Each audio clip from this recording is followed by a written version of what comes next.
நேத்து பேசும்போது என் நெஞ்சில் குடியிருக்கும் என்னுடைய கோவை மக்களுக்கும் என்னுடைய தோழர்களுக்கும் என்னுடைய வணக்கம் வணக்கம் வணக்கம் வணக்கம் வணக்கம்.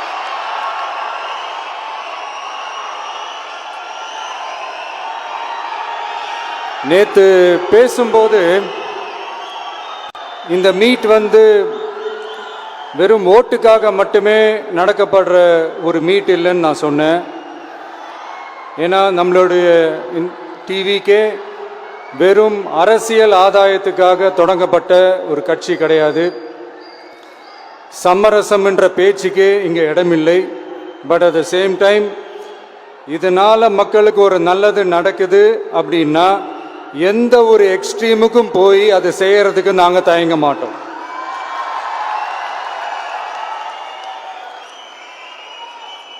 நம்மளுடைய இந்த ஆட்சி அமைஞ்சதும் ஒரு சுத்தமான ஒரு கிளீனான ஒரு கவர்மெண்ட்டாக இருக்கும். நம்மளுடைய கவர்மெண்ட்டில் கரப்ஷன் இருக்காது, கல்பிரிட்ஸ் இருக்க மாட்டாங்க. அதனால எந்த விதமான ஒரு தயக்கமும் இல்லாமல் தைரியமாக நம்மளுடைய பூத் லெவல் ஏஜென்ட்ஸ் மக்களை போய் அப்ரோச் பண்ணுங்க. நீங்கள் மக்களை அப்ரோச் பண்ணும்போது அறிஞர் அண்ணா அவர்கள் சொன்ன ஒரு விஷயத்தை இங்கே நான் சொல்லணும்னு ஆசைப்படுறேன். மக்களிடம் செல், மக்களிடம் இருந்து கற்றுக்கொள், மக்களுடன் வாழ், மக்களுடன் சேர்ந்து திட்டமிடு, மக்களை நேசி, மக்களுக்காக சேவை செய். இதை நீங்கள் புரிஞ்சுக்கிட்டு நீங்கள் செயல்பட்டீங்கன்னா உங்க ஊரு சிறுவாணி தண்ணி மாதிரி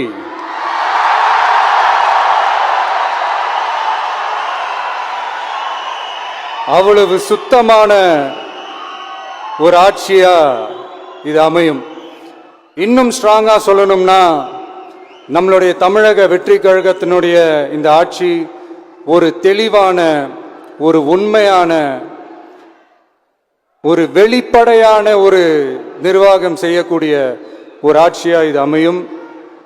அதனால இது நம்ம சார்பா நீங்க ஒவ்வொருத்தரும் இதை மக்கள்கிட்ட கொண்டு போய் எடுத்து சொல்லுங்க. இன்னொரு முக்கியமான விஷயம், பூத்துக்கு ஓட்டு போடுற மக்களுக்கு உதவியா இருக்க வேண்டியது நம்மளுடைய கடமை. இப்போ குடும்பம் குடும்பமா கோயிலுக்கு போற மாதிரியும், குடும்பம் குடும்பமா பண்டிகைகளை கொண்டாடுற மாதிரியும், நமக்காக குடும்பம் குடும்பமா ஓட்டு போடுற மக்களும் அதை கொண்டாட்டமா அதை செய்யணும். அப்படி ஒரு மைண்ட் செட்டை நீங்க மக்களுக்கு நீங்க ஏற்படுத்துங்க. and then you will know, you will see TVK is not just another political party but a liberation rally. இந்த வெற்றியை நாம அடைவதற்கு உங்களுடைய செயல்பாடுகள் தான் மிக மிக முக்கியம். நீங்க தான் இதுக்கு முதுகெலும்பே. ஸோ அதை மனசுல வச்சுக்கிட்டு நீங்க எல்லாருமா சேர்ந்து செயல்படுங்க. கான்ஃபிடண்டா இருங்க, நல்லதே நடக்கும், வெற்றி நிச்சயம். மீண்டும் சந்திக்கும் வரை நன்றி, வணக்கம்.